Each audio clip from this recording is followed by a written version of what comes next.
Hello family, welcome to our channel और आप सुन रहे हैं अग्नि प्रतिज्ञा एपिसोड 45। तो चलिए चलते हैं कहानी की ओर।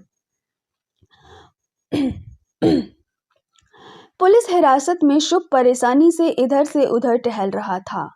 अग्नि की बात उसे कुछ समझ में नहीं आ रही थी। शुभ के वकील ने उससे कहा, फिक्र मत कीजिए सर, मैं जल्द से जल्द जमानत के पेपर रेडी करवाता हूँ। आपको ज्यादा देर तक यहाँ पर रहने की जरूरत नहीं है। हालांकि पुलिस के पास सबूत है, लेकिन उसके बावजूद आपको सिर्फ 2 साल की सजा हो सकती है। ड्रग्स के मामले में इससे ज्यादा की सजा किसी भी अपराधी को नहीं मिल सकती है। शुभ गुस्से में वकील को देखकर कहता है, दफा हो जाओ यहाँ से और जो करना है जल्दी करो, बस मुझे यहाँ से जल्दी बाहर निकालो। वकील शुभ की बात सुनकर वहां से 9-2-11 हो जाता है।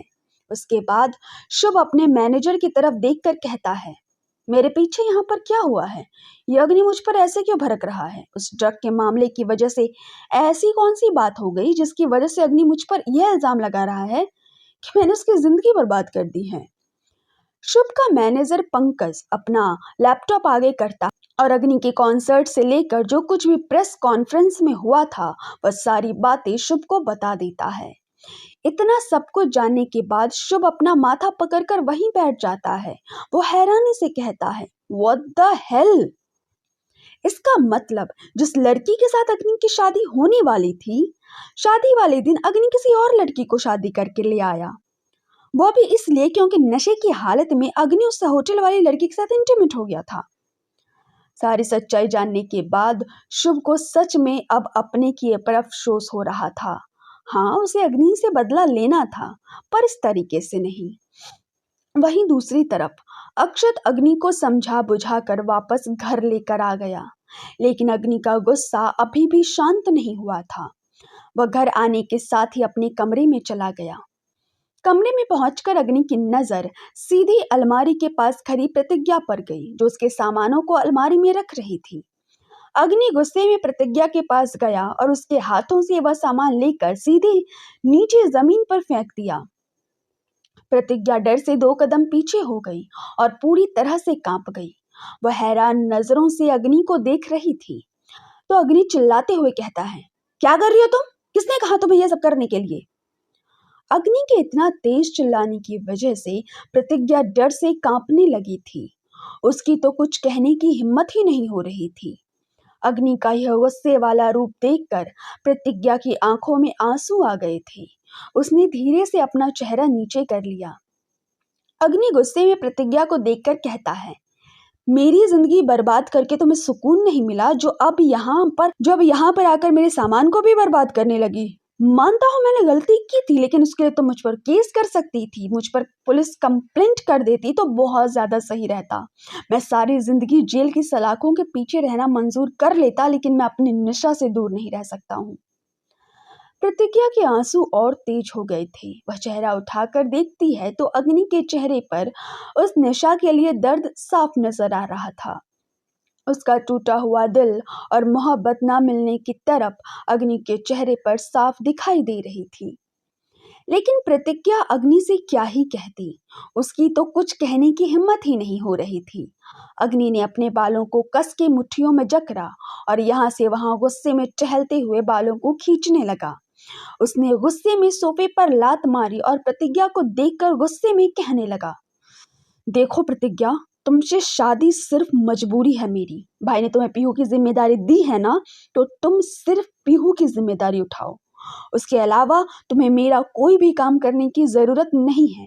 और खबरदार, जो आज के बाद मेरे किसी भी सामान को हाथ लगाया तो। प्रतिज्ञा अपने आंसू साफ करती है और वहां से निकल जाती है, क्योंकि अग्नि इस वक्त जितने गुस्से में था उतने गुस्से में शायद प्रतिज्ञा उसके सामने खड़ी नहीं रह सकती थी। अग्नि के कमरे से निकलकर प्रतिज्ञा जैसे ही बाहर आई, उसकी नजर अक्षत और रोनित पर पड़ी। वह दोनों जब प्रतिज्ञा को रोता हुआ देखते हैं तो हैरान रह जाते हैं। अक्षत को समझ आ गया था कि अग्नि ने अपना सारा गुस्सा प्रतिज्ञा के ऊपर ही निकाला होगा।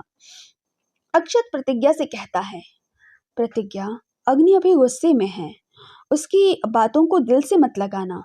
जैसे ही वह शांत होगा वो तुमसे आकर बात करेगा। तुम फिलहाल के लिए पीहू के कमरे में जाओ। प्रतिज्ञा अपने दुपट्टे से अपने आंसुओं को पोंछती है और हाँ में सिर हिलाते हुए पीहू के कमरे की तरफ भाग जाती है। अक्षत और रोनित जल्दी से अग्नि के कमरे में जाते हैं तो देखते हैं कि अग्नि पुरानी फाइलों में से कुछ ढूंढने की कोशिश कर रहा था। अग्नि को इस तरीके से हरकत करते देख अक्षत भी परेशान हो गया था, लेकिन वह जानता था कि अग्नि जितना इस सच का सामना करेगा उतना ही उसे तकलीफ होगी, लेकिन उतना ही अग्नि यह समझ पाएगा कि उसके कुछ भी करने से अब सच नहीं बदला जा सकता है। रात भर प्रतिज्ञा पीहू के कमरे में ही थी, लेकिन उसे नींद नहीं आ रही थी। उसका मन रह रह कर अग्नि के लिए बेचैन हो रहा था। अग्नि की जैसी हालत थी वो प्रतिज्ञा से देखी नहीं जा रही थी। वो रात के 2 बजे पीहू के कमरे से बाहर निकलती है और अग्नि के कमरे की तरफ बढ़ गई। वो हल्के से कमरे का दरवाजा खोलकर अंदर गई। अग्नि बेड पर पेट के बल लेटा हुआ था। उसने शर्ट नहीं पहनी थी, लेकिन उसका चेहरा बता रहा था कि उसे इस वक्त कितनी दर्द और तकलीफ महसूस हो रही है। प्रतिज्ञा धीरे से कमरे के अंदर आती है और अग्नि के बेड की तरफ बढ़ने लगती है। तभी उसके पैरों पर कुछ सामान जाकर टकराता है। प्रतिज्ञा हैरानी से नीचे देखती है। अब जाकर उसका ध्यान कमरे की फर्श पर गया था। अग्नि ने सारे कमरे का सामान नीचे फर्श पर गिरा रखा था। इसका मतलब उसने गुस्से में कमरे में तोड़फोड़ की थी। प्रतिज्ञा यह देखकर बहुत निराश होती है। वो धीरे से अग्नि के पास चलकर जाती है और उसे देखने लगती है। प्रतिज्ञा अग्नि का चेहरा देखती है जो एकदम मायूसी से मुरझाया हुआ और ऐसा लग रहा था वो रोया भी है। उसके गालों पर आंसुओं के निशान बन गए थे। पर तभी प्रतिज्ञा के चेहरे पर निराशा के भाव और बढ़ गए, क्योंकि अग्नि अपने साथ निशा की तस्वीर लेकर सोया था। अग्नि के हाथ में निशा की तस्वीर थी जिसमें निशा मुस्कुराते हुए अपने हाथों में फूलों का एक बुके ली थी। ये तस्वीर अग्नि ने अपने फोन से खींची थी और ये तस्वीर इतनी खूबसूरत और इतनी प्यारी आई थी कि अग्नि ने इसे अपने कमरे में सजा कर रखा था। प्रतिज्ञा देखती है अग्नि निशा की तस्वीर को अपने बेड पर रखे हुए हैं और उसके ऊपर अपना हाथ रख कर नींद में शायद निशा के बारे में ही सोच रहा है। प्रतिज्ञा का चेहरा मायूस तो होता है, लेकिन फिर वो अपनी निराशा को जाहिर न करते हुए धीरे से अग्नि के पास आती है। वो अग्नि के हाथों को हटाते हुए निशा की तस्वीर को निकालना चाहती है, लेकिन अग्नि निशा की तस्वीर को कस के पकड़े हुए था। अग्नि की नींद न खराब हो जाए, इसी वजह से प्रतिज्ञा ने निशा की तस्वीर को वैसे ही रहने दिया। उसने एसी का टेम्परेचर बढ़ा दिया क्योंकि अग्नि शर्टलेस था। उसे ठंड लग रही थी। अग्नि को ब्लैंकेट से कवर करने के बाद प्रतिज्ञा सारा सामान अपनी जगह पर रखती है। एक बार सब कुछ सही हो जाने के बाद प्रतिज्ञा कमरे की लाइट्स ऑफ करती है और दोबारा कमरे से निकलकर पीहू के कमरे में चली गई। अगले दिन सुबह जब अग्नि की आंख खुली और वो अपने बेड पर उठकर बैठ जाता है, उबासी लेते हुए उसकी नज़र अपने बेड पर रखी हुई निशा की तस्वीर पर जाती है।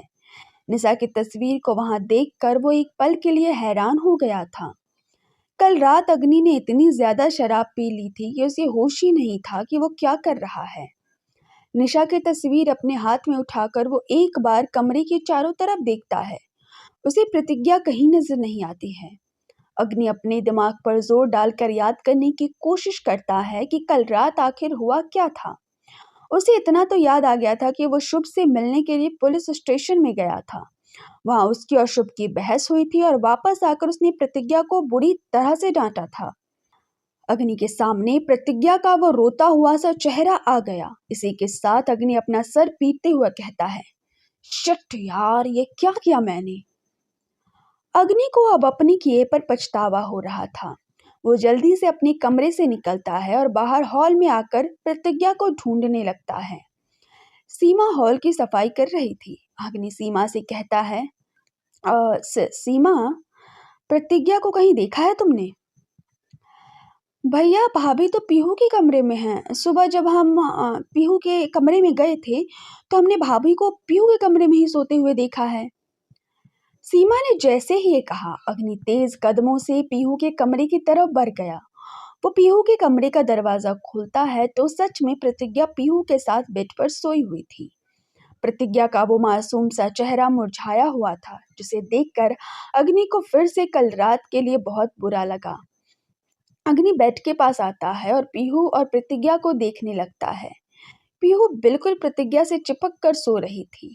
पीहू ने अपना एक पैर प्रतिज्ञा के कमर पर रखा हुआ था और वो उसके हाथ को अपने सर के नीचे लगाकर सो रही थी। पीहू को देखकर अग्नि के चेहरे पर एक मुस्कान आ गई, लेकिन तभी उसका ध्यान प्रतिज्ञा के हाथ पर गया जहां पर खून जमा हुआ था। अग्नि हैरान हो गया ये देखकर। वो जल्दी से बेड के दूसरी तरफ बैठता है और प्रतिज्ञा की उंगलियों को देखने लगता है।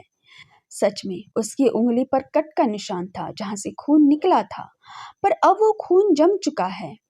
अग्नि कुछ याद करने की कोशिश करता है। कल रात उसने अपने कमरे में बहुत सारे सामान में तोड़-फोड़ किया था, लेकिन आज सुबह उसका कमरा बिल्कुल ठीक था। इसका मतलब कल रात प्रतिज्ञा कमरे में आई थी और उसी ने कमरा ठीक किया था। शायद तभी उसके हाथ में चोट लग गई होगी। अग्नि को बहुत बुरा लगता है। इन सब में प्रतिज्ञा की क्या गलती है?